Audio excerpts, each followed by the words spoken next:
Welcome to the class of DBMS. So మనం last క్లాస్లో database management సిస్టమ్కి సంబంధించిన కొన్ని డెఫినేషన్స్ చూసాం. డేటా అని చెప్పి ఒకటి, అలాగే ఇన్ఫర్మేషను. ఫస్ట్ది data which is the collection of రా ఫ్యాక్ట్స్.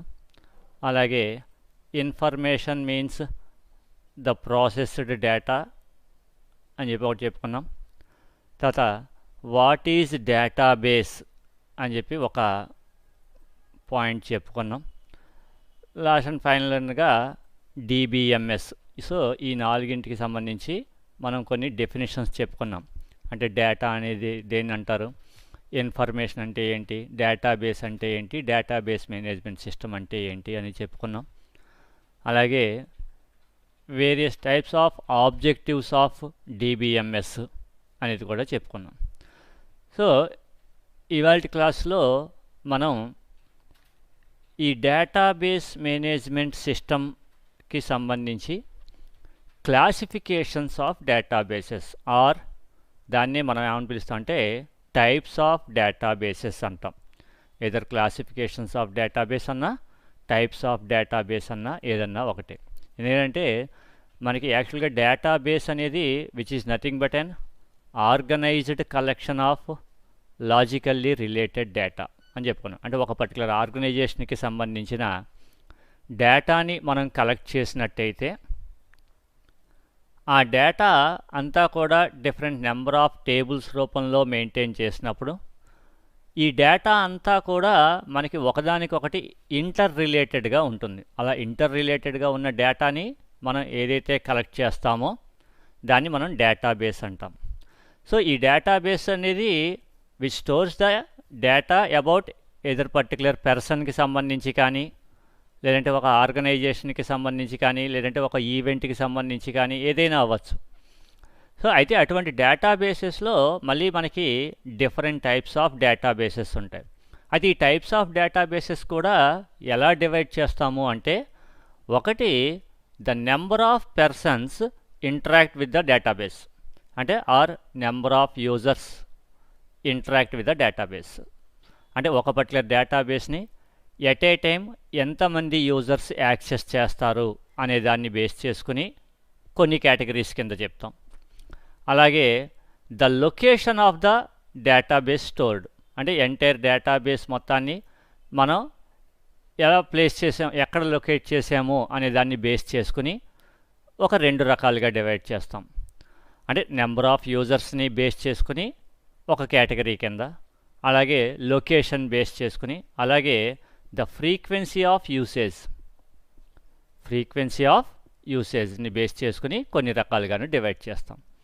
సో ఈ టైప్స్ ఆఫ్ డేటాబేసెస్లో మనకి మొత్తం టోటల్గా 7 టైప్స్ ఆఫ్ డేటాబేసెస్ ఉంటాయండి. 7 టైప్స్ ఆఫ్ డేటాబేసెస్ ఆర్ దాన్ని క్లాసిఫికేషన్ అంటాం. ఇందులో ఫస్ట్ మనం చెప్పుకున్న కేటగిరీ ఏంటి, number of users using the database. అంటే ఒక పర్టికులర్ డేటాబేస్ని ఎట్ ఏ టైం ఎంతమంది యూజర్స్ యాక్సెస్ చేస్తున్నారు అనే దాన్ని బేస్ చేసుకుని మనం డేటాబేస్ని 3 రకాలుగా డివైడ్ చేస్తాం. ఒకటి డెస్క్టాప్ డేటాబేసు, రెండవది వర్క్ గ్రూప్ డేటాబేసు, మూడవది ఎంటర్ప్రైజ్ డేటాబేస్ అని చెప్పి మొత్తం 3 రకాలుగా డివైడ్ చేస్తాం. Desktop database, work group database, enterprise database అని చెప్పి number of users using the డేటాబేస్ని బేస్ చేసుకుని. ఇందులో ఫస్ట్ వన్ వచ్చేటప్పటికి the desktop database means it supports only 1 user, or దీన్నే మనం ఏంటంటే పర్సనల్ డేటాబేస్ అని కూడా అంటుంటాం. దీన్నే మనం పర్సనల్ డేటాబేస్ అని కూడా అంటుంటాం. Desktop database or personal database అంటే ఓన్లీ 1 యూజర్. ఉదాహరణకి మనం సపోజ్ సెల్ ఫోన్స్ అవి ఉపయోగించేటప్పుడు వాటిలో మనం కాంటాక్ట్స్ని మనం సేవ్ చేసుకుంటూ ఉంటాం. సో ఆ కాంటాక్ట్స్ అన్నీ ఎవరికి చెందినవి, ఓన్లీ ఆ పర్టికులర్ పర్సన్కి సంబంధించిన కాంటాక్ట్స్ని మాత్రమే స్టోర్ చేసుకుంటాం. అంటే అక్కడ కాంటాక్ట్ డీటెయిల్స్ అంటే ఏమొస్తాయి, ఆ పర్టికులర్ పర్సన్ యొక్క నేమ్ వస్తుంది, అలాగే వాడికి సంబంధించిన ఫోన్ నెంబరు, అలాగే work phone number, home phone number, లేదంటే ఈమెయిల్ ఐడి, ఇటువంటి డీటెయిల్స్ అన్నీ మనం స్టోర్ చేసుకుంటూ ఉంటాం. సో ఇలాగా అయితే ఈ డీటెయిల్స్ అన్నీ ఏమవుతాయి, ఓన్లీ ఒక పర్టికులర్ పర్సను ఆ పర్టికులర్ ఫోన్లో ఉన్న కాంటాక్ట్స్ అన్నీ ఎంతమంది యూజర్స్ యూజ్ చేస్తారు, ఓన్లీ ఒక పర్సన్ మాత్రమే యూజ్ చేస్తూ ఉంటారు. ఇలాంటి ఎట్ ఏ టైం ఓన్లీ ఒక సింగిల్ పర్సన్ మాత్రమే యూజ్ చేసే డేటాబేసెస్ని మనం ఏంటంటే డెస్క్టాప్ డేటాబేస్ అంటాం. ఇక రెండవది వర్క్ గ్రూప్ డేటాబేస్. అంటే వర్క్ గ్రూప్ డేటాబేస్ అంటే ఏంటంటే ఏదైనా ఒక ఆర్గనైజేషన్లో మళ్ళీ మనకి ఏమవుతుందంటే డిఫరెంట్ నెంబర్ ఆఫ్ డిపార్ట్మెంట్స్ ఉంటాయి. యాక్చువల్గా ఆల్ డిపార్ట్మెంట్స్కి సంబంధించిన డేటాని మనం స్టోర్ చేయడానికి ఒకేటే డేటాబేస్ని క్రియేట్ చేసుకుంటాం. ఆ డేటాబేస్లో మనకి డిఫరెంట్ నెంబర్ ఆఫ్ డిపార్ట్మెంట్స్కి సంబంధించిన టేబుల్స్ని వాటిని స్టోర్ చేసుకుంటూ ఉంటాం. అదే వాటిలో ఆల్ డిపార్ట్మెంట్స్ ఆల్ టేబుల్స్ని యాక్సెస్ చేయరు. ఏవో ఒక పర్టికులర్ డిపార్ట్మెంట్ వాళ్ళు ఒక పర్టికులర్ డేటాబేస్లో కొన్ని టేబుల్స్ని మాత్రమే యూజ్ చేసుకుంటుంటారు. అలాగా ఒక ఎంటైర్ డిపార్ట్మెంట్లో ఉన్న పీపుల్ అంతా ఏదైనా ఒక పర్టికులర్ డేటాబేస్ని యాక్సెస్ చేస్తే అండ్ అలాంటి దాన్ని మనం అని పిలుస్తాం అంటే వర్క్ గ్రూప్ డేటాబేస్ అంటాం. So work group database supports the database within the department. అంటే విత్ ఇన్ ద డిపార్ట్మెంట్లో మాత్రమే పనిచేసే ఎంప్లాయీస్ అంతా వర్క్ చేసే డేటాబేసెస్ని మనం అంటే వర్క్ గ్రూప్ డేటాబేస్ అంటాం. అయితే it is limited to 2 to 25 people, maximum of 25 people. అంటే విత్ ఇన్ ద డిపార్ట్మెంట్ అన్నాం కదా అని చెప్పి డిపార్ట్మెంట్లో 100 మెంబర్స్ 50 మెంబర్స్ ఉంటే యాక్సెస్ చేసే డేటాబేస్ని మళ్ళీ వర్క్ గ్రూప్ డేటాబేస్ అన్నాం. మ్యాక్సిమం యాక్సెసింగ్ లిమిట్ వచ్చేటప్పటికి 25 మెంబర్స్. అంటే విత్ ఇన్ ద డిపార్ట్మెంట్లో వర్క్ చేసే ఎంప్లాయీస్ అందరూ యాక్సెస్ చేసే డేటాబేస్ని మనం అంటే వర్క్ గ్రూప్ డేటాబేస్ అంటాం. ఇక థర్డ్ వన్ వచ్చేటప్పటికి ద ఎంటర్ప్రైజ్ డేటాబేస్. ఇక్కడ ఎంటర్ప్రైజ్ డేటాబేస్ అంటే ద హోల్ ఆర్గనైజేషన్. అంటే ఆ ఆర్గనైజేషన్లో మళ్ళీ మనకి డిఫరెంట్ నెంబర్ ఆఫ్ డిపార్ట్మెంట్స్ ఉండొచ్చు. ఎన్ని డిపార్ట్మెంట్స్ ఉంటే అన్ని డిపార్ట్మెంట్స్ కూడా మనకి అంటే ఎంటైర్ ఆర్గనైజేషన్లో ఉన్న పీపుల్ మొత్తం ఏదైనా ఒక పర్టికులర్ డేటాబేస్తో వర్క్ చేస్తే దాన్ని మనం అని పిలుస్తాం అంటే ఎంటర్ప్రైజ్ డేటాబేస్ అంటాం. So enterprise database supports database within the organisation or all departments. అంటే ఆ పర్టికులర్ ఆర్గనైజేషన్లో ఎన్ని డిపార్ట్మెంట్స్ అయితే ఉన్నాయో అన్ని డిపార్ట్మెంట్స్ పీపుల్ అంటే maximum of 100 people, maximum of 100 people work చేస్తే అటువంటి డేటాబేసెస్ని మనం ఏంటంటే ఎంటర్ప్రైజ్ డేటాబేస్ అంటాం. సో అంటే నెంబర్ ఆఫ్ పీపుల్స్ యూసేజ్ బట్టి మనం డేటాబేస్ని మొత్తం 3 కేటగిరీల కింద డివైడ్ చేస్తాం. ఒకటి డెస్క్టాప్ డేటాబేసు, రెండవది వర్క్ గ్రూప్ డేటాబేసు, మూడవది enterprise database. So desktop database అంటే only 1 person can access at a time. అలాగే వర్క్ గ్రూప్ డేటాబేస్ అంటే విత్ ఇన్ ద డిపార్ట్మెంట్లో వర్క్ చేసే ఎంప్లాయీస్ అందరూ కూడా యాక్సెస్ చేసే టైప్ ఆఫ్ డేటాబేస్ని వర్క్ గ్రూప్ డేటాబేస్ అంటాం. అండ్ ఎంటర్ప్రైజ్ డేటాబేస్ అంటే ఎంటైర్ ఆర్గనైజేషన్లో ఉన్న ఆల్ డిపార్ట్మెంట్స్ వర్క్ చేసేది. అంటే ఆల్ డిపార్ట్మెంట్లో వర్క్ చేసే పీపుల్ అంటే మోర్ దాన్ 25 నియర్లీ 100 పీపుల్ వరకు ఉంటారు. సో అటువంటి వాళ్ళు యాక్సెస్ చేసే డేటాబేస్ని మనం ఏంటంటే ఎంటర్ప్రైజ్ డేటాబేస్ అంటాం. ఈ మూడు కూడా నెంబర్ ఆఫ్ పర్సన్స్ యూసేజ్ని బేస్ చేసుకుని మనం డివైడ్ చేసేది. అలాగే మనకి లొకేషన్ని బేస్ చేసుకుని, ఎందుకంటే ఒక ఎంటైర్ ఆర్గనైజేషన్కి సంబంధించిన డేటాబేస్ మొత్తాన్ని మనం స్టోర్ చేసేటప్పుడు ఏదైనా ఆ డేటాబేస్ మొత్తాన్ని ఏదైనా ఒక సింగిల్ లొకేషన్లో స్టోర్ చేయొచ్చు, లేదు ఆ దాంట్లో ఉన్న డిఫరెంట్ డిపార్ట్మెంట్స్కి సంబంధించిన డేటాని డిఫరెంట్ లొకేషన్స్లో స్టోర్ చేయొచ్చు. ఇలాగా ఏదర్ సింగిల్ లొకేషన్లో స్టోర్ చేసామా లేదంటే మల్టిపుల్ లొకేషన్స్లో స్టోర్ చేసామా అనే దాన్ని బేస్ చేసుకుని మళ్ళీ డేటాబేసెస్ని ఇంకో 2 రకాలుగా కేటగరైజ్ చేస్తాం. అవేంటంటే ఒకటి సెంట్రలైజ్డ్ డేటాబేసు, రెండవది డిస్ట్రిబ్యూటెడ్ డేటాబేస్.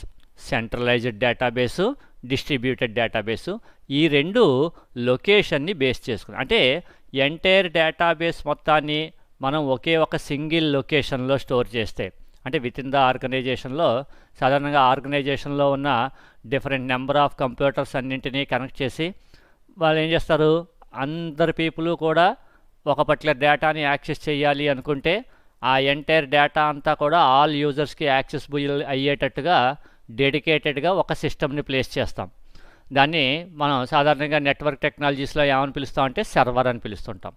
సో ఈ సర్వర్లోనే మనం డేటాబేస్ని స్టోర్ చేసుకుని ఈ సర్వర్ని మనం ఏం చేస్తాం, దీని నుంచి different number of clients connect అవుతారు. ఈ క్లయింట్స్ అందరూ ఏం చేస్తారు, ఆ సర్వర్ సిస్టమ్ దగ్గర నుంచి డేటాని యాక్సెస్ చేస్తూ ఉంటారు.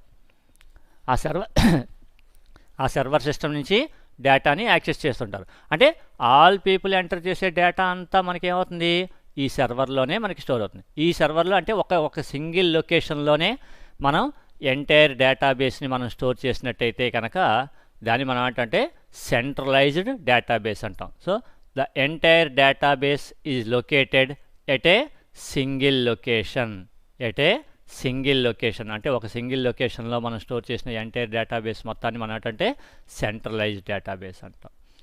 అది అలా కాకుండా మనకి ఎగ్జిస్ట్ అయిన ఎంటైర్ డేటాబేస్ మొత్తాన్ని ఇలా ఒక సింగిల్ లొకేషన్లా కాకుండా డిఫరెంట్ లొకేషన్స్లో మనం స్టోర్ చేసామనుకోండి. అలాంటి డిఫరెంట్ లొకేషన్స్లో స్టోర్ చేసిన డేటాబేస్ని మనం ఏమని పిలుస్తాం అంటే డిస్ట్రిబ్యూటెడ్ డేటాబేస్ అంటాం. సో ఇక్కడ చూడండి, distributed database means database located at different locations. Different లొకేషన్స్లో మనం స్టోర్ చేసిన డేటాబేస్ని డిస్ట్రిబ్యూటెడ్ అంటే ఒక ఆర్గనైజేషన్కి సంబంధించి మనకి వాటిలో ఏదో సేల్స్కి సంబంధించి డేటా ఉంటుంది. సో ఆ సేల్స్కి సంబంధించిన డేటా అంతా స్టోర్ చేయడానికి మనం ఏం చేస్తాం, ఒక డేటాబేస్ని క్రియేట్ చేసుకుంటాం. అలాగే కస్టమర్స్ ఉంటారు, డిఫరెంట్ నెంబర్ ఆఫ్ కస్టమర్స్. ఆ కస్టమర్స్కి సంబంధించిన డీటెయిల్స్ అన్నీ ఒక డేటాబేస్లో స్టోర్ చేసుకుంటాం. అది ఇలా స్టోర్ చేసుకునేటప్పుడు సపోజ్ మన ఆర్గనైజేషన్కి సంబంధించి ఏదైనా ఒక కాల్ సెంటర్ లాంటిది మనం ఎస్టాబ్లిష్ చేసుకున్నాం అనుకోండి. అంటే కస్టమర్స్కి వచ్చే డౌట్స్ని క్లారిఫికేషన్ చేసుకోవడం కానీ, లేదంటే వాళ్ళ దగ్గర నుంచి కంప్లైంట్స్ని రిసీవ్ చేసుకోవడానికి కానీ మనం ఏదైనా ఒక కాల్ సెంటర్ లాంటిది స్టార్ట్ చేసాం అనుకోండి. సో ఇప్పుడు ఆ కాల్ సెంటర్ అనేది మన ఒరిజినల్ కంపెనీ ఎగ్జిస్ట్ అయిన లొకేషన్లో ఉండదు, అది ఇంకో సమ్ లొకేషన్లో ఎక్కడో ఉంటుంది. సో ఆ సమ్ లొకేషన్లో ఉన్నప్పుడు మరి కాల్ సెంటర్ నుంచి ఒక పర్టికులర్ కస్టమర్ కాల్ చేసినప్పుడు ఆ కస్టమర్ మనకి ఎగ్జిస్టింగ్ కస్టమర్ అవునా కాదా తెలుసుకోవాలి అంటే మన ఒరిజినల్ ఆర్గనైజేషన్ లొకేషన్లో ఉన్న సర్వర్లో ఉన్న కస్టమర్స్ యొక్క డీటెయిల్స్ని యాక్సెస్ చేయాలి. అలాగే వాడు ఏదైనా పర్చేస్ చేసిన ఐటెంకి సంబంధించి ఏదైనా కంప్లైంట్ని ప్లేస్ చేసుకోవాలనుకుంటే వాడు ఆ పర్టికులర్ ప్రోడక్ట్ని వాడు పర్చేస్ చేసాడా లేదా దేంట్లో ఉంటుంది, సేల్స్కి సంబంధించిన డేటాబేస్లో ఉంటుంది. అంటే ఈ సేల్స్ అండ్ కస్టమర్స్కి సంబంధించిన ఎంటైర్ డేటాబేస్ మొత్తాన్ని మనం ఏం చేస్తామంటే కాల్ సెంటర్ దగ్గర ప్లేస్ చేస్తూ ఉంటాం. ఒరిజినల్గా డే టు డే జరిగే ట్రాన్సాక్షన్స్ అన్నీ స్టోర్ చేయడానికి అవసరమైన డేటాబేస్ని మనం ఎక్కడ స్టోర్ చేస్తాం అంటే కంపెనీలో విత్ ఇన్ ద కంపెనీ ప్రిమిసెస్లో స్టోర్ చేస్తాం. అంటే ఒకే ఆర్గనైజేషన్కి సంబంధించిన డేటా మనకి ఏమవుతుంది, 2 డిఫరెంట్ లొకేషన్స్లో స్టోర్ అవుతూ ఉంటాయి. అలాంటప్పుడు అంటే ఆ ఎంటైర్ ఆర్గనైజేషన్కి సంబంధించిన డేటాబేస్ మొత్తం డిఫరెంట్ లొకేషన్స్లో ఉంటే అటువంటి డేటాబేస్ని మనం ఏమని పిలుస్తాం అంటే డిస్ట్రిబ్యూటెడ్ డేటాబేస్ అంటాం. దాన్ని ఏమని పిలుస్తాం, డిస్ట్రిబ్యూటెడ్ డేటాబేస్. అంటే according to the storing location of the database is of 2 types. One is the centralized database and another one is a distributed. Centralised database అంటే ద ఎంటైర్ డేటాబేస్ అంతా కూడా మనకి ఒక సింగిల్ లొకేషన్లోనే స్టోర్ అయ్యి ఉంటుంది. అటువంటి దాన్ని సెంట్రలైజ్డ్ డేటాబేస్ అంటాం. అలా కాకుండా ఒక ఎంటైర్ డేటాబేస్ మొత్తం డిఫరెంట్ లొకేషన్స్లోకి వెళ్తే కనుక దాన్ని మనం ఏమని పిలుస్తాం అంటే డిస్ట్రిబ్యూటెడ్ డేటాబేస్ అంటాం. ఇది అకార్డింగ్ టు ద లొకేషన్. ఇక ఫ్రీక్వెన్సీ ఆఫ్ యూసేజ్ అంటే ఆ పర్టికులర్ డేటాబేస్ని మనం ఎంత ఫ్రీక్వెంట్గా యూస్ చేస్తాము అనే దాన్ని బేస్ చేసుకుని మళ్ళీ 2 కేటగిరీల కింద డివైడ్ చేస్తాము. అవి ఒకటి ఆపరేషనల్ డేటాబేసు, రెండవది డేటా వేర్ హౌస్. ఒకటి ఆపరేషనల్ డేటాబేసు, రెండవది data warehouse. Operational database అంటే this type of database that stores the day to day transactions. అంటే మన ఆర్గనైజేషన్లో జరిగే డే టు డే ట్రాన్సాక్షన్స్ ఏవైతే ఉంటాయో ఆ డే టు డే ట్రాన్సాక్షన్స్ మనకు స్టోర్ అయ్యే డేటాబేసెస్ని మనం అంటే ఆపరేషనల్ డేటాబేస్ ఆర్ దీన్నే ట్రాన్సాక్షనల్ డేటాబేస్ అని కూడా అంటుంటారమ్మా. ఆపరేషనల్ డేటాబేస్ అన్నా ట్రాన్సాక్షనల్ డేటాబేస్ అన్నా ఏదన్నా ఒకటే. అంటే మన ఆర్గనైజేషన్లో జరిగే డే టు డే ఆపరేషన్స్ అంటే అది ఏదర్ సేల్స్ అవ్వచ్చు, లేదంటే పర్చేజెస్ అవ్వచ్చు, లేదంటే సర్వీస్కి సంబంధించిన ట్రాన్సాక్షన్స్ అవ్వచ్చు.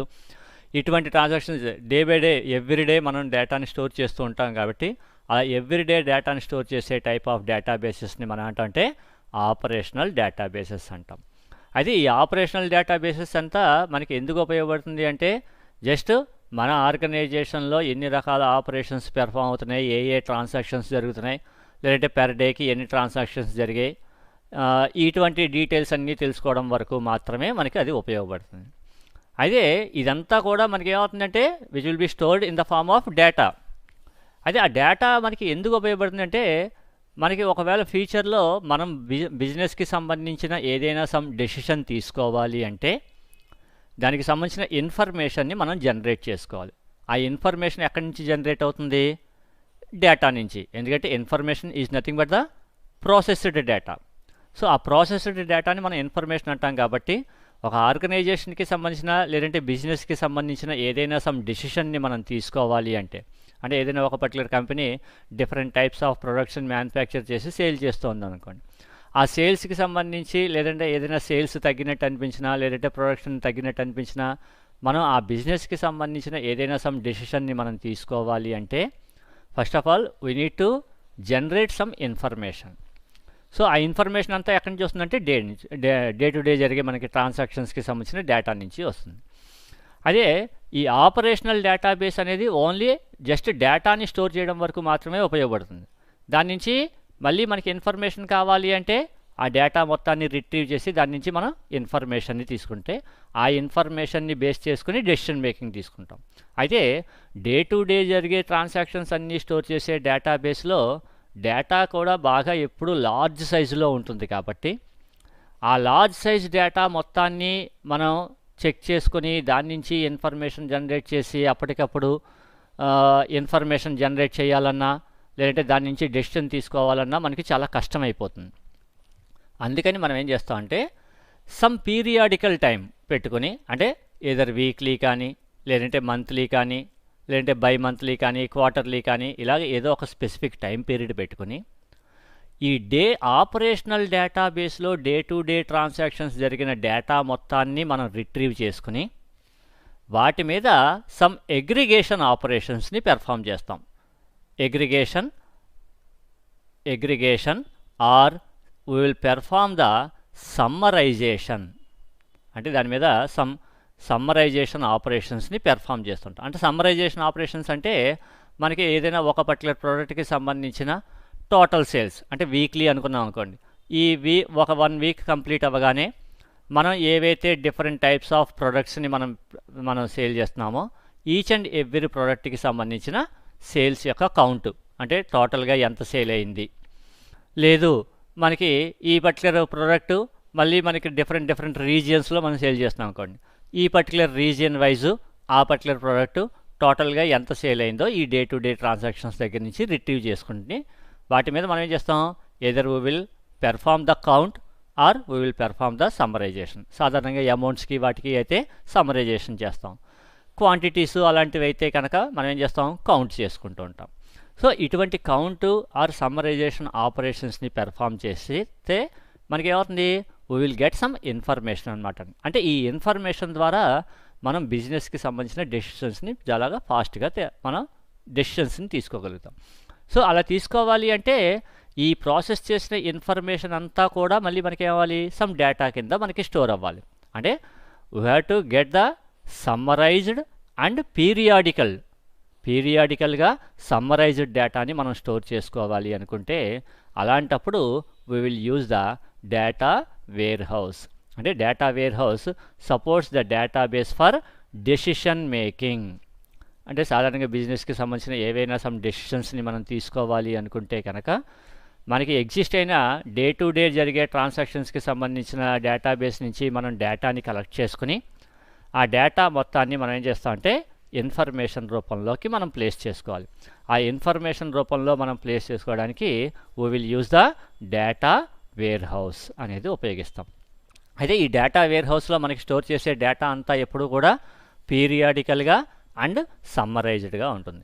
ఇవి మనకి different types of databases. So types of డేటాబేసెస్లో మొత్తం టోటల్గా 7 టైప్స్ ఆఫ్ డేటాబేసెస్ ఉంటాయి.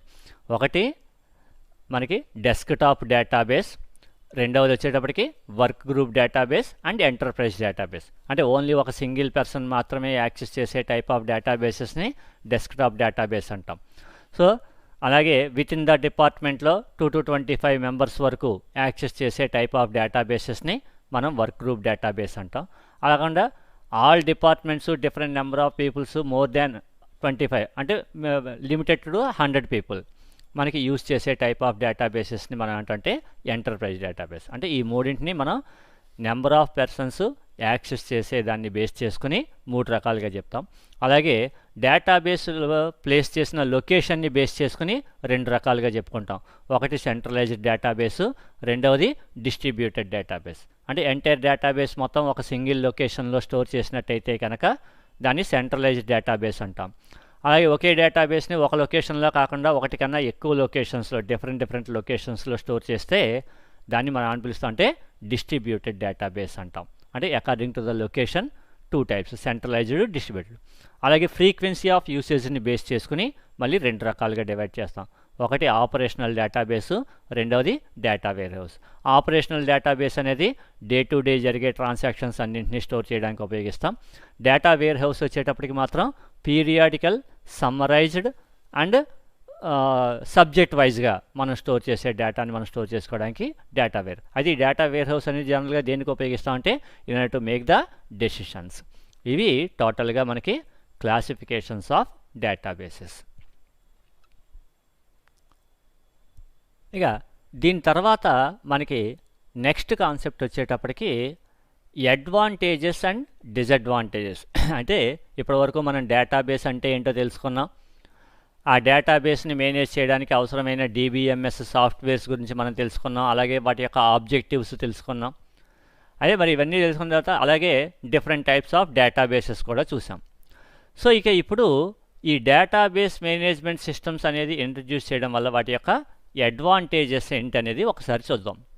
సో ఫస్ట్ వన్ వచ్చేటప్పటికి ఇంప్రూవ్డ్ డేటా షేరింగ్. అదే ఇంప్రూవ్డ్ డేటా షేరింగ్ అంటే అర్థం ఏంటంటే మనం ఏదైనా ఒక పర్టికులర్ ఆర్గనైజేషన్కి సంబంధించిన డేటాని మనం ఒక పర్టికులర్ డేటాబేస్ రూపంలో మెయింటైన్ చేస్తే కనుక ఆ డేటాబేస్ని ఏ పర్సన్స్ అయితే యాక్సెస్ చేస్తారో వాళ్ళని సాధారణంగా మనం ఏమని పిలుస్తాం అంటే ఎండ్ యూజర్స్ అంటాం. సో సాధారణంగా రియల్ లైఫ్లో అయితే వాళ్ళని మనం మామూలుగా అయితే ఏమంటుంటే కంప్యూటర్ ఆపరేటర్స్ అంటారు. సో ఈ కంప్యూటర్ ఆపరేటర్స్ అంతా ఏం చేస్తుంటారంటే ఆర్గనైజేషన్కి సంబంధించిన డేటా మొత్తం మనకి సిస్టంలో పర్మనెంట్గా స్టోర్ అయితే వాటిని యాక్సెస్ చేయడం కానీ లేదంటే వాటిలోకి న్యూ డేటాని ఎంటర్ చేయడం కానీ ఇటువంటి ఆపరేషన్స్ పెర్ఫామ్ చేస్తుంటారు. అంటే ఆ ఎగ్జిస్ట్ అయిన డేటాబేస్లో ఉన్న డేటాని యూజ్ చేసుకునే పర్సన్స్ని మనం అంటే ఎండ్ యూజర్స్ అంటారు. అయితే ఎండ్ యూజర్స్ అనేవాళ్ళు ఓన్లీ డేటాని స్టోర్ చేయడం మాత్రమే కాకుండా they are also trying to retrieve the data from the database నుంచి డేటాని రిట్రీవ్ చేయడానికి కూడా మనకి వాళ్ళు ట్రై చేస్తుంటారు.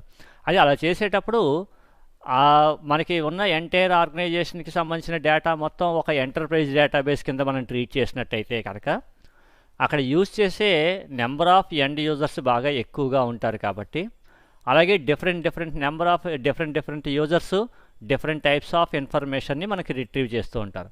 ఆ రిట్రీవ్ చేసేటప్పుడు ఏ యూజరు ఏ టైప్ ఆఫ్ ఇన్ఫర్మేషన్ని మనం రిట్రీవ్ చేసుకోవాలనుకున్నా దానికి సంబంధించిన ఆ పర్టికులర్ ఇన్ఫర్మేషన్ని మోర్ ఫాస్ట్గా అండ్ వాడు ఏ రూపంలో అయితే ఇన్ఫర్మేషన్ రిట్రీవ్ చేయాలనుకుంటున్నాడో సేమ్ అదే ఫార్మాట్లోకి మనకి రిట్రీవ్ చేయగలుగుతుంది. That is the advantage of the database management system. సాధారణంగా ఫైల్ మేనేజ్మెంట్ సిస్టంలో అయితే డేటా మీరు ఎలా అయితే స్టోర్ చేశారో యాస్టీస్గా అలాగే మళ్ళీ రిట్రీవ్ అవుతుంది. ఉదాహరణకి మనం ఏదైనా సమ్ స్టూడెంట్కి సంబంధించి కానీ ఎంప్లాయీస్కి సంబంధించి కానీ లేదంటే ఆర్డర్స్కి సంబంధించి కానీ ఏదైనా సమ్ డేటాని మనం స్టోర్ చేసాం అనుకోండి. వాటిలో మామూలుగా ఆల్ఫాబెటికల్ డేటా, న్యూమరికల్ డేటా మనకి పెద్దగా పట్టింపులు ఉండవు. కానీ డేట్ టైప్ ఆఫ్ ఇన్ఫర్మేషన్ని మనం స్టోర్ చేస్తున్నాం అనుకోండి. అంటే ఉదాహరణకి డేట్ ఆఫ్ ఆర్డర్ కానీ లేదంటే స్టూడెంట్కి సంబంధించిన అయితే డేట్ ఆఫ్ జాయినింగ్ కానీ లేదంటే ఎంప్లాయీకి సంబంధించి అయితే డేట్ ఆఫ్ జాయినింగ్, వాడి డేట్ ఆఫ్ బర్త్.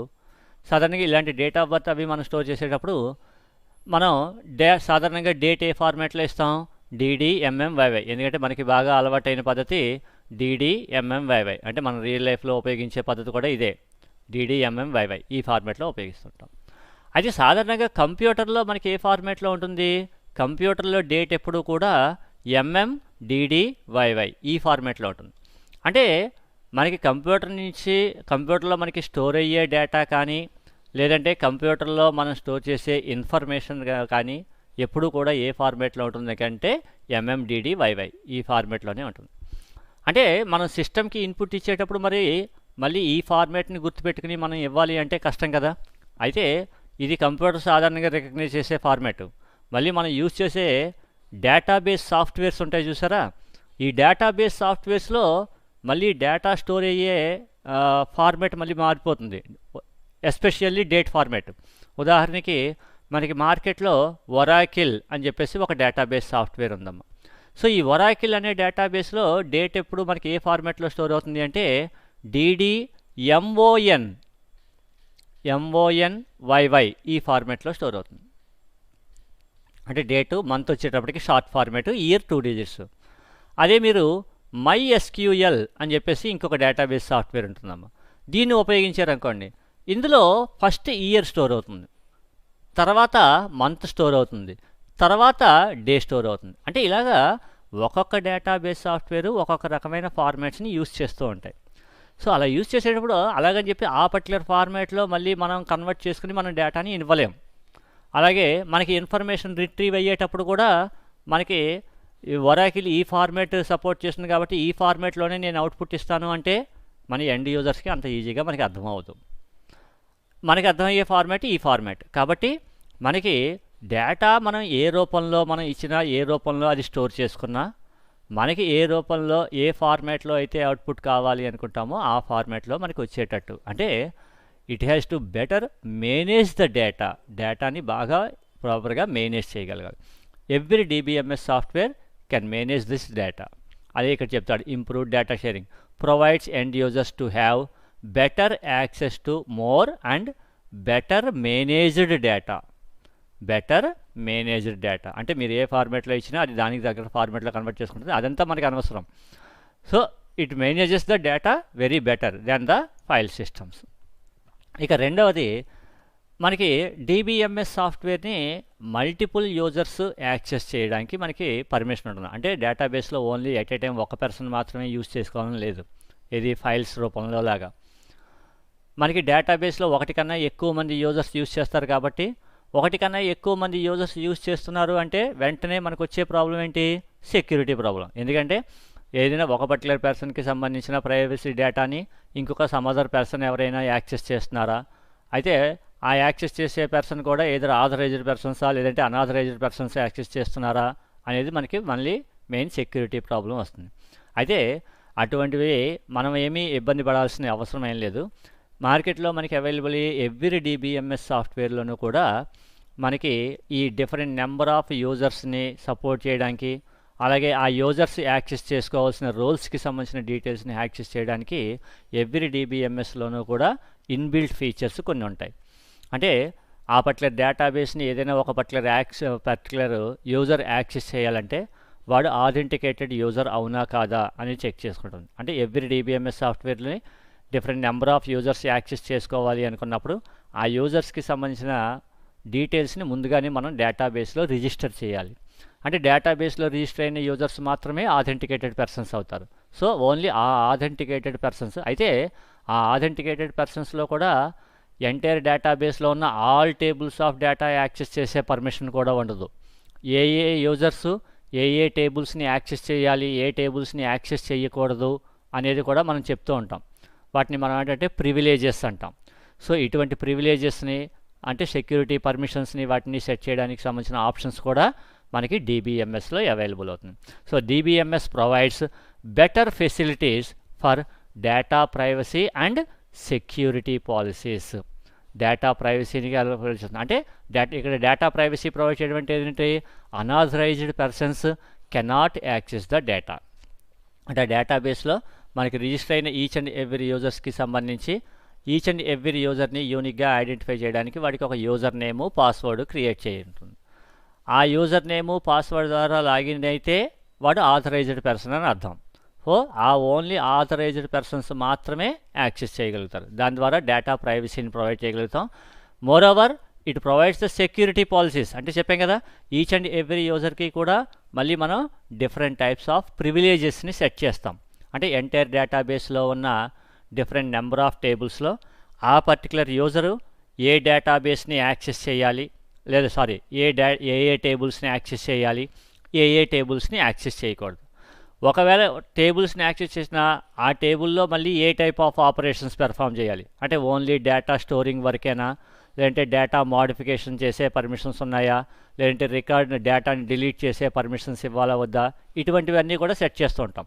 ఉదాహరణకి ఒక బ్యాంకులో ఏదైనా ఒక ఎంప్లాయీ ఉన్నాడు అనుకోండి, బ్యాంకు ఒక క్యాషియర్ ఉన్నాడు అనుకోండి, క్యాషియర్కి ఎంతవరకు మీకు పర్మిషన్స్ ఉంటాయి, వాడు ఏదో మనీ డిపాజిట్ అయింది లేదంటే మనీ విత్డ్రా చేశారు అనుకోండి, దానికి సంబంధించిన డీటెయిల్స్ని ఎంటర్ చేయడం వరకే.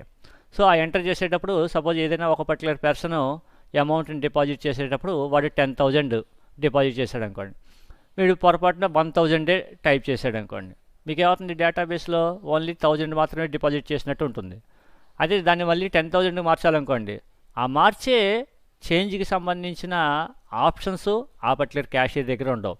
ఎందుకంటే they have to modify the data. ఆ మోడిఫై చేసే పర్మిషన్ ఎవరికి ఉంటుంది అంటే బ్యాంక్ మేనేజర్కి ఉంటుంది. అంటే ఆ బ్యాంక్ మేనేజర్ లాగిన్ అయ్యి తర్వాత వాడు ఆ రికార్డ్ని కరెక్షన్ చేస్తుంటాడు. ఇలాగా అంటే ఇప్పుడు క్యాషియర్ అనే పర్సన్కి డేటాని ఇన్సర్ట్ చేయడం వరకు మాత్రమే పర్మిషన్ ఉంటుంది, మోడిఫికేషన్ చేసే పర్మిషన్ ఉండదు. లేదు ఒక పొరపాటున ఏదో ఒక డీడీ ఏదో టైప్ చేశాడు, అది తప్పు చేశారు, రాంగ్గా ఎంట్రీ చేశారు, వెంటనే ఇప్పుడు ఆ రికార్డ్ని డిలీట్ చేయాలనుకోండి, డిలీట్ చేసే పర్మిషన్ క్యాషియర్ దగ్గర ఉండదు, మేనేజర్ దగ్గర ఉంటుంది, అంటే ఆఫీషియల్స్ దగ్గర నుంచి ఉంటుంది. సో ఇటువంటి డిఫరెంట్ నెంబర్ ఆఫ్ యూజర్సు, అలాగే ఆ యూజర్సు డిఫరెంట్ నెంబర్ ఆఫ్ డేటాని లేదంటే పర్టికులర్ డేటాని యాక్సెస్ చేసేటప్పుడు లేదంటే ఆ పర్టికులర్ టేబుల్స్ని యాక్సెస్ చేసేటప్పుడు ఏ టైప్ ఆఫ్ పర్మిషన్ ఉండాలి అనేది కూడా చెప్తాం. ఆ టైప్ ఆఫ్ పర్మిషన్స్నే మనం అని పిలుస్తాం అంటే సెక్యూరిటీ పాలసీస్. అంటే ఓన్లీ ఆథరైజ్డ్ పర్సన్స్ మాత్రమే యాక్సెస్ చేయాలి, అలాగే ఆథరైజ్డ్ పర్సన్స్ కూడా మళ్ళీ మనకేంటి సమ్ లిమిటెడ్ టైప్ ఆఫ్ ఆపరేషన్స్ని పెర్ఫామ్ చేస్తుండాలి. సో అటువంటి డేటా ప్రైవసీ అండ్ సెక్యూరిటీ పాలసీస్ని ఇంప్లిమెంట్ చేయడానికి మళ్ళీ వాటికి మన ఓన్గా మనం ఏమీ అప్లికేషన్ ప్రోగ్రామ్స్ అవి ఇంప్లిమెంట్ చేయాల్సిన అవసరం లేదు. అంటే మనం డెవలప్ చేసే అప్లికేషన్ ప్రోగ్రాంలో ఏ యూజర్ లాగిన్ అయ్యాడు, ఆ యూజర్కి ఏ ఏ పర్మిషన్స్ ఉన్నాయి, ఇటువంటివి కూడా మనం చెక్ చేసుకోవాల్సిన అవసరం లేదు. బై డిఫాల్ట్గా the DBMS software will provide the security policies. And next one is the better data integration. So that every DBMS provides integrated view of whole organizations data and operations. అంటే ఒక particular డేటాబేస్ని మనం తీసుకున్నామంటే ఆ డేటాబేస్లో మనకి ఏమవుతుంది, entire ఆర్గనైజేషన్కి సంబంధించిన data అంతా కూడా ఒకే ఒక సింగిల్ లొకేషన్లో స్టోర్ అవుతుంది. ఆ సింగిల్ లొకేషన్లో స్టోర్ అవడంలో కూడా ఇక్కడ ఇంటిగ్రేట్ చేస్తూ ఉంటుంది. ఇంటిగ్రేట్ చేయడం అంటే అర్థం ఏంటంటే it always maintains the proper data. అంటే ఇంప్రాపర్ డేటా అనేది ఎక్కడా ఉండదు. అంటే అన్నెసరీ డేటా కానీ లేదంటే రిపీటెడ్ డేటా కానీ ఏది కూడా మనకి స్టోర్ అవ్వదు. అలాగే ఎంటైర్ ఆర్గనైజేషన్కి సంబంధించిన డేటా అంతా కూడా ఒకే ఒక సింగిల్ లొకేషన్ నుంచి మనకి యాక్సెస్ అవుతుంది. అలాగే నెక్స్ట్ వన్ వచ్చేటప్పటికి మినిమైజ్డ్ ద డేటా ఇన్కన్సిస్టెన్సీ. అంటే ఇక్కడ యాక్చువల్గా ఈ inconsistency or consistency, inconsistency is the opposite word of consistency. So ఆ ఇన్కన్సిస్టెన్సీని రెడ్యూస్ చేస్తుంది. యాక్చువల్గా కన్సిస్టెంట్ అంటే అర్థం ఏంటి, maintaining of the proper data. Proper data అనేది ఎప్పుడు మెయింటైన్ అవుతుంది, whenever there is no duplications of data. అంటే ఎక్కడైతే మనకి డేటా డూప్లికేట్ ఉండదో అప్పుడు మనకి కరెక్ట్ ఇన్ఫర్మేషన్ ఉన్నట్టు. ఎందుకంటే ఇప్పుడు సపోజు ఏదైనా సమ్ ఆర్గనైజేషన్లో ఒక పర్టికులర్ కస్టమర్ దగ్గర నుంచి మనకి ఏదైనా ఒక ఆర్డర్ వచ్చింది అనుకోండి, ఆ ఆర్డర్కి సంబంధించిన డీటెయిల్స్ని స్టోర్ చేస్తాం. అంటే ఏ కస్టమర్ అయితే పంపించాడో ఆ కస్టమర్ యొక్క నేమ్ స్టోర్ చేసుకుంటాం, వాడు ఎప్పుడైతే ఆర్డర్ చేశాడో ఆర్డర్ డేటు, అలాగే వాడు ఏ ఏ ప్రొడక్ట్స్ ఆర్డర్ చేశాడు, ఎంత క్వాంటిటీ ఆర్డర్ చేశాడు, ఎప్పటిలోగా డెలివరీ చేయమన్నాడు, ఇటువంటి డీటెయిల్స్ అన్నీ మనం స్టోర్ చేసుకున్నాం అనుకోండి. ఏదో సపోజ్ సమ్ కస్టమర్ నేమ్ వచ్చేటప్పటికి సమ్ ఎక్స్, అలాగే ఆర్డర్ డేట్ వచ్చేటప్పటికి ఏదో 1/1/2020, అలాగే ప్రోడక్ట్ వచ్చేటప్పటికి ఏదో సమ్ P1 అనే ప్రోడక్ట్ ఒక 10 క్వాంటిటీ స్టోర్ చేశాడు. ఇలా ఒక ఆర్డర్ వచ్చింది, దాని డీటెయిల్స్ స్టోర్ చేసుకున్నాం. ఒకవేళ పొరపాటున ఇవే డీటెయిల్స్ని నేను మళ్ళీ స్టోర్ చేశాను అనుకోండి, అంటే మళ్ళీ సేమ్ ఎక్స్, మళ్ళీ డేటు 1/1/2020, అంటే నేను పొరపాటున ఆల్రెడీ ఒకసారి ఇన్సర్ట్ చేశానో లేదో నాకు గుర్తులేదు కాబట్టి నేను అగైన్ మళ్ళీ ఇన్సర్ట్ చేశాను అనుకోండి, మళ్ళీ మనకి ఏమవుతుంది, ఈ డేటా మళ్ళీ రిపీటెడ్గా స్టోర్ అవుతుంది. రిపీటెడ్గా స్టోర్ అయితే ఇప్పుడు ఈ కస్టమర్కి సంబంధించి వాడు ఒక ఆర్డర్ ప్లేస్ చేశాడా, 2 ఆర్డర్స్ ప్లేస్ చేశాడా అనేది మనం ఎలా తెలుసుకోగలుగుతాం, తెలుసుకోలేం, because of the duplication of data. అంటే ఇందులో ఈ రికార్డు మనకి నెసరీ, ఇది అన్నెసరీ రికార్డ్. సో ఇటువంటి డేటా రిడెండెన్సీ వల్ల మనకి ఏమవుతుందంటే డేటా ఇన్కన్సిస్టెన్సీ ప్రాబ్లం అనేది వస్తుంది. అయితే మనకి ఎవ్రీ డిబిఎంఎస్ సాఫ్ట్వేర్లోనూ కూడా it reduces the data redundancy. అంటే మనం ఈచ్ అండ్ ఎవ్రీ టైము ఒక న్యూ రికార్డ్ని ఇన్సర్ట్ చేసిన ప్రతిసారి it checks whether the same record is already existing in the database table or not. డేటాబేస్లో ఉన్న ఆ పర్టికులర్ టేబుల్లో సేమ్ ఆ డేటా ఆల్రెడీ ఎగ్జిస్ట్ అయ్యి ఉందా లేదా చెక్ చేసుకుంటుంది. ఒకవేళ చెక్ చేసుకుంటే ఆల్రెడీ ఎగ్జిస్ట్ అయ్యి ఉంటే కనుక మనకి అది రిడెండెంట్ డేటా అవుతుంది, కాబట్టి ఇట్ టెర్మినేట్స్ ద ట్రాన్సాక్షన్. అంటే ఆ ఇన్సర్ట్ ఆపరేషన్ని అదేం చేస్తుందంటే ఫెయిల్యూర్ చేసేస్తుంది అనమాట. ఇలాగా రిడెండెన్సీస్ని తగ్గించడం ద్వారా it increases the data inconsistency, అంటే it increases the data consistency. So చూడండి, minimized data inconsistency provides inconsistency by eliminating data redundancy. Data రిడెండెన్సీని ఎలిమినేటింగ్ అంటే తీసేస్తున్నమాట. డేటా రిడెండెన్సీని తీసేయడం వల్ల ద్వారా ఇట్ ప్రొవైడ్స్ ద మనకి data inconsistency. And next one ఇదా ఇంప్రూవ్డ్ డేటా యాక్సెస్. ఇది మోస్ట్ ఇంపార్టెంట్ ఫీచర్ అమ్మ. అంటే సాధారణంగా డేటాబేస్లో మనం డేటాని స్టోర్ చేసేటప్పుడు డేటాబేస్కి సంబంధించిన ఆబ్జెక్టివ్స్ చెప్పుకున్నప్పుడు మనం ఏం చెప్పుకున్నాం? A database is a software that stores a large amount of data or huge amount of డేటాని మనం స్టోర్ చేసుకుంటుంది అని చెప్పుకున్నాం. అంటే it stores the data in the millions and billions of records in a single table. ఒక single టేబుల్లో we can store the billions of రికార్డ్స్ని మనం స్టోర్ చేసుకోవచ్చు. అయితే స్టోర్ చేసుకోవడం వరకు సపోర్ట్ చేస్తుంది, బాగానే ఉంది. మరి ఆ స్టోర్ చేసిన డేటాలోంచి మనకి ఏదైనా ఒక పర్టికులర్ ఇన్ఫర్మేషన్ని మనం రిట్రీవ్ చేయాలి అనుకున్నాం అనుకోండి. అంటే ఇప్పుడు ఉదాహరణకి ఏవో డిఫరెంట్ నెంబర్ ఆఫ్ కస్టమర్స్కి సంబంధించిన ఆర్డర్స్ అన్నీ నేను ఏదో సమ్ ఆర్డర్స్ అనే టేబుల్లో స్టోర్ చేసుకున్నాం. ఇలాగ ఒక 5 years 10 years మనం స్టోర్ చేస్తున్నప్పుడు దీంట్లో ఒక 10 lakh రికార్డ్స్ స్టోర్ అయ్యాయి అనుకోండి. ఒక 10 lakh రికార్డ్స్ స్టోర్ అయ్యాయి. అందులో ఒక పర్టికులర్ కస్టమరు మన ఏదో సమ్ లాస్ట్ మార్చ్లో మార్చ్ 18th ఏదైనా ఒక ఆర్డర్ ప్లేస్ చేసాడా లేదా అని తెలుసుకోవాలనుకోండి. 18/3/2020లో ఏదైనా ఆర్డర్ ప్లేస్ చేసాడా లేదా అనేది మనం తెలుసుకోవాలనుకున్నాం అనుకోండి. సో మనం లాస్ట్ 5 yearsగా స్టోర్ చేస్తే మొత్తం ఈ డేటా అంతా ఎక్కడో ఉంటుంది. ఏ 10 lakhs లేకపోతే 9 lakhs తర్వాత ఎక్కడో డేటా మనకి స్టోర్ అయింది అనుకోండి. సో మనకి ఉన్న మొత్తం రికార్డ్స్ ఒక 10 lakhs రికార్డ్స్ ఉన్నాయి. అందులో ఇది ఏదో 9,09,000 దగ్గర మనకి రికార్డ్ ఎగ్జిస్ట్ అయ్యింది అనుకోండి. ఇప్పుడు ఈ పర్టికులర్ ఇన్ఫర్మేషన్ మనం రిట్రీవ్ చేయాలి అంటే మనకి ఉన్న మొత్తం రికార్డులన్నింటినీ వరుసగా ఫస్ట్ రికార్డ్ నుంచి ఈచ్ అండ్ ఎవ్రీ రికార్డ్ని మనం ఈ డేట్తో కంపేర్ చేసుకుంటూ వెళ్తే మనకి ఏమవుతుంది? డేటా రిట్రీవింగ్ అనేది చాలా చాలా చాలా స్లో అయిపోతుంది. అదే మరి అంత స్లో అవ్వకూడదు. ప్లస్ అలాగే మనం ఏదైతే ఇన్ఫర్మేషన్ రిట్రీవ్ చేయడానికి మనం ఇలా ఒక రిక్వెస్ట్ ఇస్తామో ఆ రిక్వెస్ట్ని వీలైనంత ఫాస్ట్గా పెర్ఫామ్ చేయగలగాలి. అంటే అలా మనం ఇచ్చే రిక్వెస్ట్ని సాధారణంగా మనం ఏమని పిలుస్తామంటే క్వెర్రీ అంటాం. So every DBMS software provides some most effective searching technology. అంటే సెర్చింగ్ టెక్నిక్స్ని వాడుతూ ఉంటాయి. ఉదాహరణకి బైనరీ సెర్చ్ ట్రీ కానీ, బీ ట్రీ కానీ, B+ ట్రీ కానీ, ఇటువంటి మోస్ట్ ఎఫిషియెంట్ సెర్చింగ్ టెక్నిక్స్ని ఉపయోగించి వీలైనంత ఫాస్ట్గా మనకి quick answer time, response time చాలా తక్కువగా ఉండేటట్టుగా మనకి అదేం చేస్తుందంటే ఇన్ఫర్మేషన్ రిట్రీవ్ చేయగలుగుతుంది. So this is one more advantage of the databases. Provides improved data access, provides quick answers to the query. అంటే ఇక్కడ query means it is a request to retrieve the information. అంటే మొత్తం exist అయిన డేటాలోంచి మనకి కావాల్సిన ఏ information అయితే retrieve చేయాలనుకుంటామో దానికి సంబంధించిన రిక్వెస్ట్ని మనం ఏదైతే రిక్వెస్ట్ ఇస్తామో ఆ రిక్వెస్ట్ని మనం ఏంటంటే క్వెర్రీస్ అంటాం. సో అటువంటి క్వెర్రీస్ని మోస్ట్ ఎఫిషియెంట్గా అది ఎగ్జిక్యూట్ చేసి it provides the quick answers. అంటే which has the very very less response time. అంటే మన రిక్వెస్ట్ వెళ్ళి మళ్ళీ ఆ పర్టికులర్ డేటాబేస్ సాఫ్ట్వేర్లో ఉన్న different types of application programmes ద్వారా అది ప్రాసెస్ చేసి మళ్ళీ ఆ ఇన్ఫర్మేషన్ని తిరిగి మళ్ళీ మనకి రిట్రీవ్ చేయాలి అంటే కనుక ఆ రిట్రీవ్ చేసే టైం చాలా తక్కువ టైంలోనే మనకి ఎగ్జిక్యూట్ అయిపోతుంటుంది. So provides quick answers to the queries posed by the users. Posed by the means by the users means which are given by the users. And next one is the improved decision making.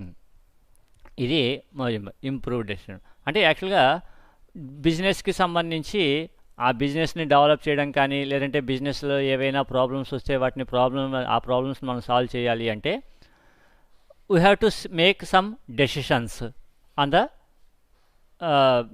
Business transactions. అది business ట్రాన్సాక్షన్కి సంబంధించిన database అంతా ఇందాక మనం already classifications of databases అని చెప్పినప్పుడు మనకి 2 రకాల databases ఉంటాయని చెప్పుకున్నాం. ఇది ఫ్రీక్వెన్సీ ఆఫ్ యూసేజ్ని బేస్ చేసుకుని, ఒకటి ఆపరేషనల్ డేటాబేసు, రెండవది డేటా వేర్ హౌస్ అని చెప్పి 2 చెప్పుకున్నాం. సో ఆపరేషనల్ డేటాబేస్లో మనకి ఏమవుతుంది, డే టు డే జరిగే ట్రాన్సాక్షన్స్ అన్నీ మనకి స్టోర్ అవుతూ ఉంటాయి. సో ఆ డే టు డే జరిగే ట్రాన్సాక్షన్స్ అన్నింటినీ మనం స్టోర్ చేసుకునేటప్పుడు దాని నుంచి మనం ఇన్ఫర్మేషన్ రిట్రీవ్ చేసి దాని నుంచి బిజినెస్ డెసిషన్ తీసుకోవాలంటే మనకి చాలా కష్టమైపోతుంది. కాబట్టి డేటా వేర్ హౌస్ అనేది ఒకటి ఉపయోగించుకుంటాం.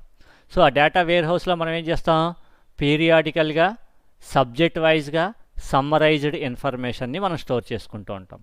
సో అటువంటి సమ్మరైజ్డ్ ఇన్ఫర్మేషన్ని స్టోర్ చేసుకునే ఫీచర్స్ కూడా మనకి DBMS సాఫ్ట్వేర్లో ఉంటాయి. కాబట్టి ఆ డేటా వేర్ హౌసెస్లో మనకి స్టోర్ అయిన ఇన్ఫర్మేషన్ని మనం రిట్రీవ్ చేసుకుని దాని నుంచి మనం డెసిషన్స్ని క్విక్గా తీసుకోగలుగుతాం.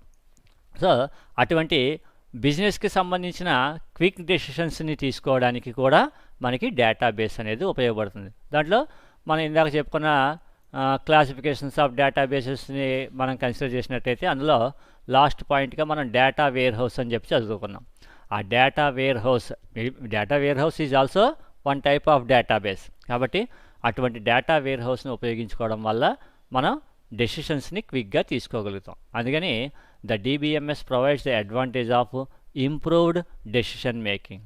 సో ఎందుకనంటే it generates better quality of information, helps in making decisions. అంటే ఇక్కడ బెటర్ క్వాలిటీ ఆఫ్ ఇన్ఫర్మేషన్ అంటే మనకి యాక్చువల్గా ఎగ్జిస్టింగ్ అయ్యేదంతా డేటా, ఆ డేటా నుంచి ఇన్ఫర్మేషన్ జనరేట్ చేస్తాం. అయితే ఆ ఇన్ఫర్మేషన్ కూడా ఏంటి, మనకి యూజర్కి ఏ ఫార్మేట్లో అవసరమవుతుందో ఆ ఫార్మేట్లోనే ప్రొవైడ్ చేస్తుంది. కాబట్టి it provides the better quality of information. ఇది ఒక advantage. Next increase end user productivity.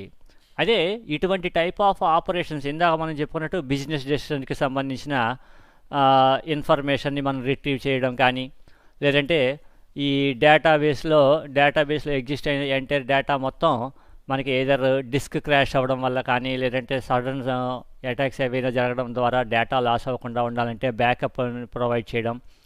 So ఇటువంటి టైప్ ఆఫ్ ఆపరేషన్స్ అన్నీ పెర్ఫామ్ చేయాలి అంటే వాటన్నింటికి మన ఓన్గా మనం ఏది అప్లికేషన్ ప్రోగ్రామ్స్ని మనం డెవలప్ చేసుకోకర్లే. ఉదాహరణకి ఆపరేషనల్ డేటాబేస్ నాకు ఎగ్జిస్ట్ అయ్యి ఉంది, అందులో నేను డే టు డే ట్రాన్సాక్షన్స్ని చేస్తుంటాను. ఎవ్రీ పీరియాడికల్ టైంలో అంటే వీక్లీ కానీ, లేదంటే బై వీక్లీ కానీ, మంత్లీ కానీ ఎంటైర్ డే టు డే జరిగే ట్రాన్సాక్షన్స్ అన్నింటికి సంబంధించిన ఎంటైర్ ఇన్ఫర్మేషన్ అంతా నాకు ఒక డేటా వేర్ హౌస్లో స్టోర్ అవ్వాలి అనుకున్నాం అనుకోండి. అంటే ఇక్కడ మనం ఏం చేయాలి, ఆపరేషనల్ డేటాబేస్లో స్టోర్ అయిన డేటాని రిట్రీవ్ చేసి వాటి మీద సమ్మరైజ్డ్ ఆపరేషన్స్ అవి పెర్ఫామ్ చేయడానికి మనం కమాండ్స్ని ప్రొవైడ్ చేసి దాని నుంచి వచ్చిన ఇన్ఫర్మేషన్ అంతా మళ్ళీ డేటా వేర్ హౌస్లో మనం స్టోర్ చేసుకోవాలనుకున్నాం అనుకోండి. సో ఈ టైప్ ఆఫ్ ట్రాన్సాక్షన్స్ అన్నీ చేయాలంటే మన ఓన్గా మళ్ళీ మనం ఒక అప్లికేషన్ని తయారు చేసుకోవాలి. అలా మన ఓన్గా మనం అప్లికేషన్ని తయారు చేసుకోకర్ లేకుండా, అలాగే ఎవ్రీ టైం మనకి ఫ్యూచర్లో ఏదైనా సమ్ సిస్టమ్స్ యొక్క డిస్క్ క్రాష్ అవ్వడం వల్ల కానీ, లేదంటే ఫిజికల్ ఫెయిల్యూర్స్ అంటే షార్ట్ సర్క్యూట్ వల్ల సిస్టమ్స్ పోవడం కానీ, ఇటువంటివి ఏవైనా జరిగినప్పుడు అప్పటి వరకు మనకి ఎగ్జిస్ట్ అయిన డేటా అంతా లాస్ అయితే, డేటా ఒకసారి లాస్ అయిందంటే దాని నుంచి ఇన్ఫర్మేషన్ జనరేట్ చేయలేం, దానివల్ల బిజినెస్ డెసిషన్స్ తీసుకోలేం. కాబట్టి డేటాని మనం ఏం చేయాలి, ఎప్పటికప్పుడు బ్యాకప్ తీసుకుంటూ ఉండాలి. సో బ్యాకప్ తీసుకోవాలి అంటే ద ఎంటైర్ డేటా మొత్తాన్ని మళ్ళీ ఇంకొక చోటకి సమ్ అదర్ లొకేషన్లోకి కాపీ చేసుకోవాలి. సో ఇటువంటి టైప్, లేదంటే డిస్క్ క్రాష్ అయినప్పుడు ఆల్రెడీ ఎగ్జిస్టింగ్ బ్యాకప్ తీసుకున్న డేటా మొత్తం మళ్ళీ మనకి తిరిగి డేటాబేస్లోకి రావాలనుకోండి. డేటాబేస్ని మళ్ళీ మనం ఏం చేయాలి, రికవర్ చేసుకోవాలి.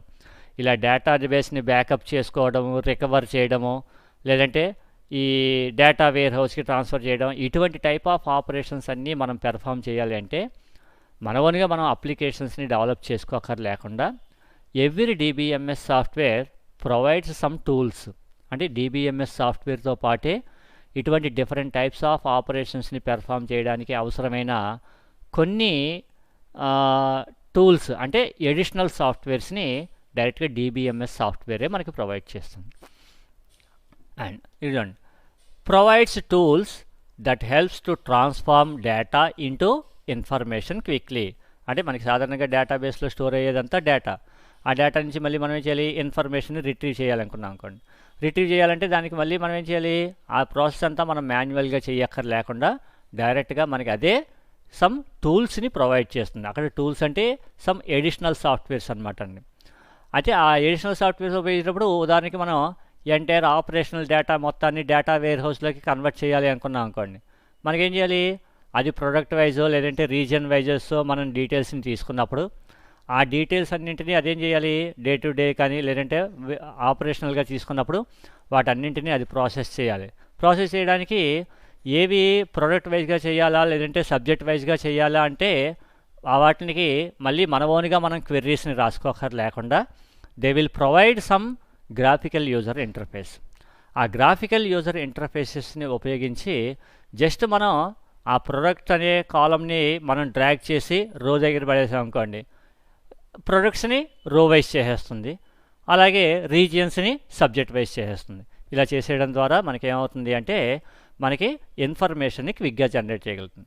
అలాగే ప్రోగ్రామ్ డేటా ఇండిపెండెన్స్. సో ఈ ప్రోగ్రామ్ డేటా ఇండిపెండెన్స్ అంటే మనం డేటాబేస్లో స్టోర్ అయిన డేటా అంతా కూడా మనకి స్టోర్ అవుతుంది, సెపరేట్గా స్టోర్ అవుతుంది. వాటి మీద మనం డెవలప్ చేసే అప్లికేషన్స్ డిఫరెంట్గా ఉంటాయి.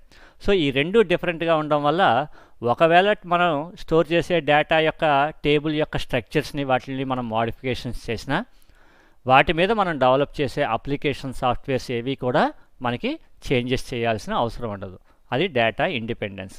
And minimize data redundancy. ఇది ఆల్రెడీ ఇందాక మనం చెప్పుకున్నాం, డేటా రెడెండెన్సీని డిక్రీజ్ చేస్తుంది. ఇవన్నీ మనకి DBMS వల్ల అడ్వాంటేజెస్. ఇక మరికొన్ని కాన్సెప్ట్స్ మనం నెక్స్ట్ క్లాస్లో చూద్దాం.